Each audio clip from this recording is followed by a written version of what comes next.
Acres of Diamonds by Russell H. Conwell, Part 1. When going down the Tigris and Euphrates River many, many years ago, with my party of English travelers, I found myself under the direction of an old Arab guide whom we hired up at Baghdad, and I have often thought how that guide resembled our barbers in certain mental characteristics. He thought that it was not only his duty to guide us down those rivers and do what he was paid for doing, but also to entertain us with stories, curious and weird, ancient and modern, strange and familiar. Many of them I have forgotten, and I am glad that I have. But there is one I shall never forget. The old guide was leading my camel by its halter along the banks of those ancient rivers, and he told me story after story until I grew weary of his storytelling and ceased to listen. I have never been irritated with that guide when he lost his temper, as I ceased listening, but I remember that he took off his Turkish cap and swung it in a circle to get my attention. I could see it through the corner of my eye, but I determined not to look straight at him for fear he would tell another story. But although I am not a woman, I did finally look, and as soon as I did, he went right into another story. Said he, "I will tell you a story now which I reserve for my particular friends." When he emphasized the words particular friends, I listened. I have ever been glad I did. I really feel devoutly thankful that there are 1,674 young men who have been carried through college by this lecture, who are also glad that I did listen. The old guide told me that there once lived not far from the river Indus an ancient Persian by the name of Ali Hafed. He said that Ali Hafed owned a very large farm, that he had orchards, grain fields, and gardens, that he had money of interest, and was a wealthy and contented man. He was contented because he was wealthy, and wealthy because he was contented. One day there visited that old Persian farmer one of those ancient Buddhist priests, one of the wise men of the East. He sat down by the fire and told the old farmer how this world of ours was made. He said that the world was once a mere bank of fog, and that the Almighty thrust his finger into the bank of fog and began slowly to move his finger around, increasing the speed until at last he whirled this bank of fog into a solid ball of fire. Then it went rolling through the universe, burning its way through other banks of fogs, and condensed the moisture without, until it fell in fields of rain upon its hot surface and cooled the outward crust. Then the internal fires bursting outward through the crust threw up the mountains and hills, the valleys, the plains, and prairies of this wonderful world of ours. If this internal molten mass came bursting down and cooled very quickly, it became granite, less quickly copper, less quickly silver, less quickly gold, and after gold diamonds were made. Said the old priest, "A diamond is a congealed drop of sunlight." Now that is literally scientifically true, that a diamond is an actual deposit of carbon from the sun. The old priest told Ali Hafed that if he had one diamond the size of his thumb, he could purchase the country.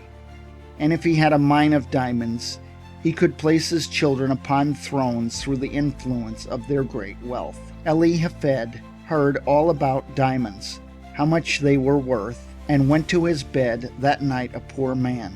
He had not lost everything, but he was poor because he was discontented, and discontented because he feared he was poor. He said, "I want a mine of diamonds," and he lay awake all night. Early in the morning he sought out the priest. I know by experience that a priest is very cross when awakened early in the morning, and when he shook that old priest out of his dreams, Ali Hafed said to him, "Will you tell me where I can find diamonds?" "Diamonds? What do you want with diamonds?" "Why, I want to be immensely rich." "Well then, go along and find them. That is all you have to do. Go and find them, and you will then have them." "I don't know where to go." "Well, if you will find a river that runs through white sands, between high mountains, in those white sands you will always find diamonds." "I don't believe there is any such river." "Oh yes, there are plenty of them. All you have to do is go and find them, and then you have them," said Ali Hafed. "I will go." So he sold his farm, collected his money, left his family in charge of a neighbor, And away he went in search of diamonds. He began his search very promptly, to my mind, in the mountains of the moon.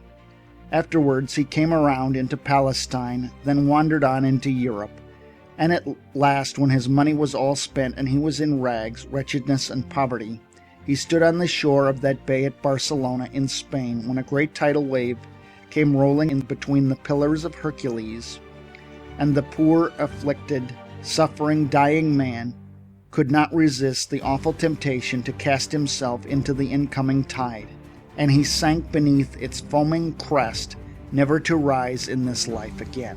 When that old guide had told me that awfully sad story, he stopped the camel I was riding on and went back to fix the baggage that was coming off another camel. And I had the opportunity to muse over his story while he was gone. I remember saying to myself, why did he reserve that story for his particular friends? There seemed to be no beginning, no middle, and no end, nothing to it. That was the first story I had ever heard told in my life, and it would be the first one I ever read in which the hero was killed in the first chapter. I had but one chapter of the story, and the hero was dead. When the guide came back and took up the halter of my camel, he went right ahead with the story into the second chapter, just as though there had been no break. The man who purchased Ali Hafed's farm one day led his camel into the garden to drink, and as that camel put its nose into the shallow water of that garden brook, Ali Hafed's successor noticed a curious flash of light from the white sands of the stream. He pulled out a black stone, having an eye of light reflecting all of the hues of the rainbow. He took the pebble into the house and put it on the mantle which covers the central fires, and forgot all about it. A few days later, this same old priest came in to visit Ali Hafed's successor, and the moment he opened that drawing-room door, he saw that flash of light on the mantle, and he rushed up to it and shouted, "Here is a diamond. Has Ali Hafed returned?" "Oh no, Ali Hafed has not returned, and that is not a diamond. That is nothing but a stone we found right here in our own garden." "But," said the priest, "I tell you, I know a diamond when I see it. I know positively that is a diamond." Then together they rushed out into that old garden and stirred up the white sands with their fingers, and lo, there came up other more beautiful and valuable gems than the first. Thus, said the guide to us and friends, it is historically true, was discovered the diamond mine Galconia, the most magnificent diamond mine of all in the history of mankind, excelling the Kimberley itself, Koh-i-Noor, and the Orloff of the crown jewels of England and Russia. The largest on earth came from that mine. When that old Arab guide told me the second chapter of the story, he then took off his Turkish cap and swung it around in the air again to get my attention to the moral. Those Arab guides have morals to their stories, although they are not always moral. As he swung his hat, he said to me, had Ali Hafed remained at home and dug in his own cellar or underneath his own wheat fields or in his own gardens, instead of wretchedness, starvation, and death by suicide in a strange land, he would have had acres of diamonds. For every acre of that old farm, yes, every shovelful afterward, revealed gems which since have decorated the crowns of monarchs. When he had added the moral to this story, I saw why it was reserved for his particular friends.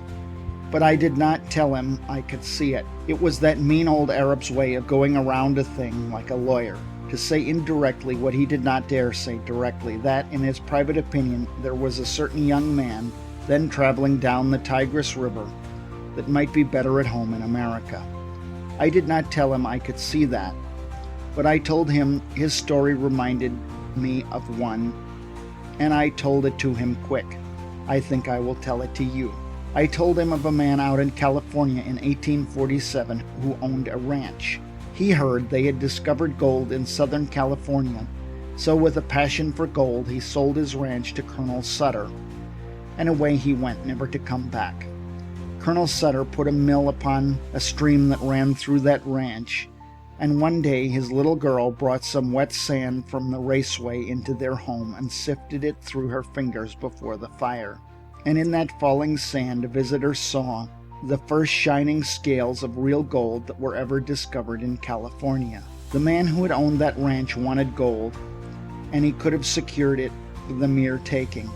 Indeed, $38 million has been taken out of that very few acres since then.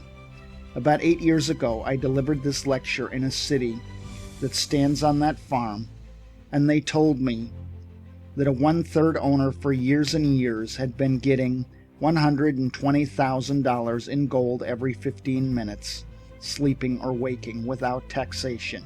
You and I would enjoy an income like that if we didn't have to pay an income tax. But a better illustration, really, than that occurred here in our own Pennsylvania. If there is anything I enjoy above another on the platform, it is to get one of these German audiences in Pennsylvania before me and fire that at them.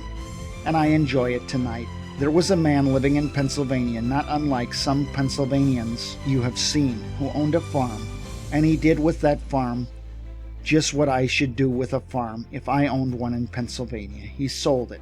But before he sold it, he decided to secure employment collecting coal oil for his cousin, who was in the business in Canada, where they first discovered oil on this continent.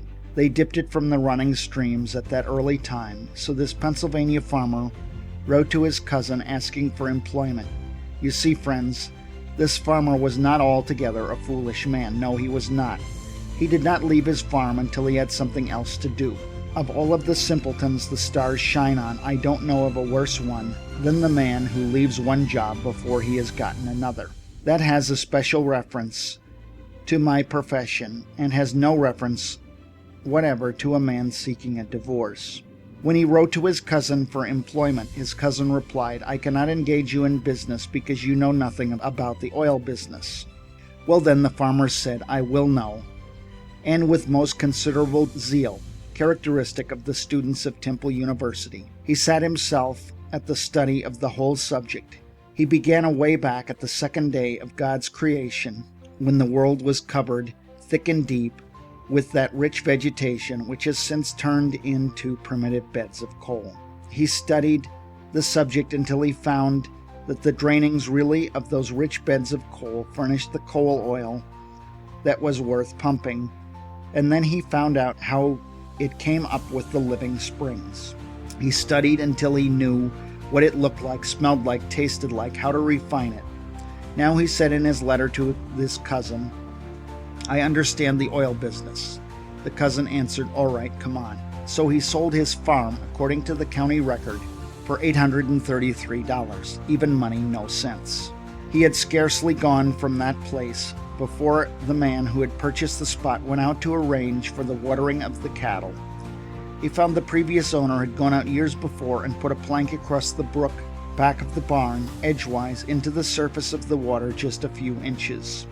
The purpose of the plank, at that sharp angle across the brook, was to throw over to the other bank a dreadful-looking scum, through which the cattle would not put their noses. But with that plank there to throw it all over to one side, the cattle would drink below, and thus the man who had gone to Canada had himself been damming back for 23 years a flood of coal oil, which the state geologist of Pennsylvania declared to us 10 years later was even then worth $100 million to our state.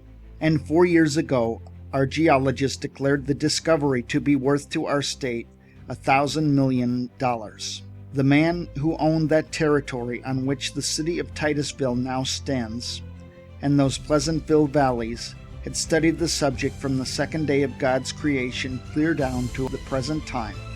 He studied it until he knew all about it, and yet he is said to have sold the whole of it for $833. Again and again I say no sense. But I need another illustration. I found it in Massachusetts, and I am sorry I did, because that is the state I come from. This young man in Massachusetts furnishes just another phase of my thought.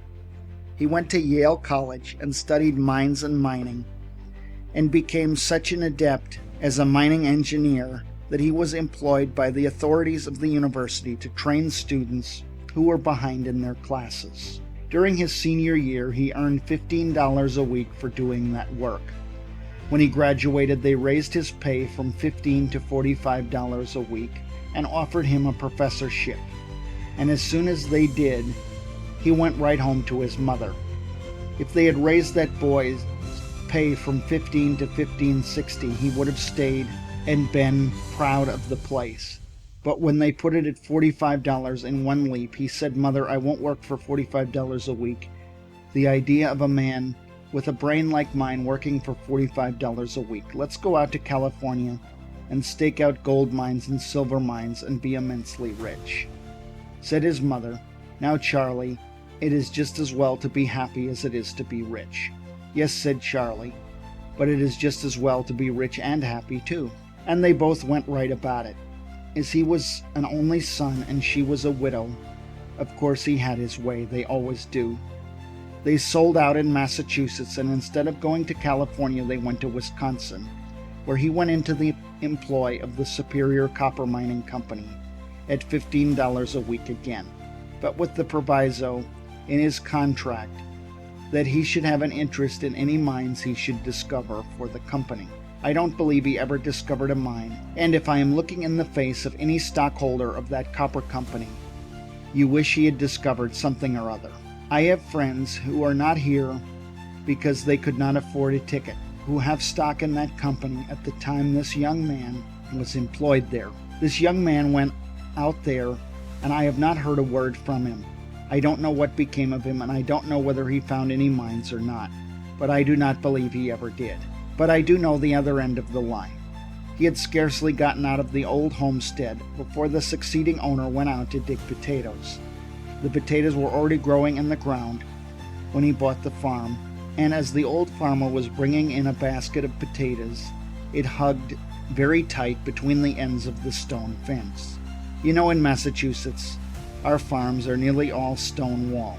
They are obliged to be very economical in front gateways in order to have some place to put that stone. When that basket hugged so tight, he set it down on the ground and dragged on one side and pulled on the other. And as he was dragging the basket through, this farmer noticed in the upper and outer corner of the stone wall right next to the gate a block of native silver 8 inches square. That professor of mines, mining, and mineralogy knew so much about the subject that he would not work for $45 a week when he sold that homestead in Massachusetts, sat right on that silver to make the bargain. He was born on that homestead, was brought up there, and had gone back and forth rubbing the stone with his sleeve until it reflected his countenance, and seemed to say, "Here is $100,000 right down here just for the taking." But he would not take it. It was in a home in Newburyport, Massachusetts, and there was no silver there, all way off.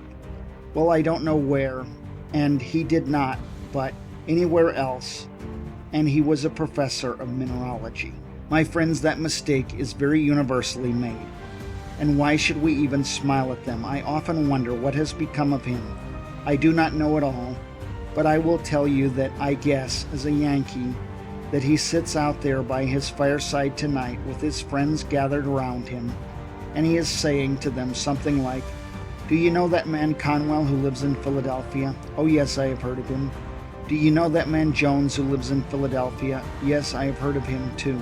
And then he begins to laugh and shakes his sides and says to his friends, "Well, they have done just the same thing I did precisely." And that spoils the whole joke, for you and I have done the same thing he did. And while we sit here and laugh at him, he has a better right to sit out there and laugh at us. I know I have made the same mistake, but of course, that does not make any difference, because we don't expect the same man to preach and practice too. As I come here tonight, I look around this audience and I am seeing again what through these 50 years I have continually seen men that are making precisely that same mistake. I often wish I could see the younger people, and that the academy had been filled tonight with our high school scholars and our grammar school scholars, that I could have them to talk to. Well, I would have preferred such an audience as that, because they are the most susceptible, as they have not grown up into their prejudices as we have. They have not gotten into any custom that they cannot break. They have not met with any failures as we have. And while I could perhaps do such an audience as that more good than I can do grown-up people, Yet I will do my best I can with the material I have. I say to you that you have acres of diamonds in Philadelphia, right where you now live. Oh, but you will say, you cannot know much about our city if you think there are any acres of diamonds here. I was greatly interested in that account in the newspaper of a young man who found that diamond in North Carolina. It was one of the purest diamonds that has ever been discovered, and it has several predecessors near the same locality. I went to a distinguished professor in mineralogy and asked him where he thought those diamonds came from.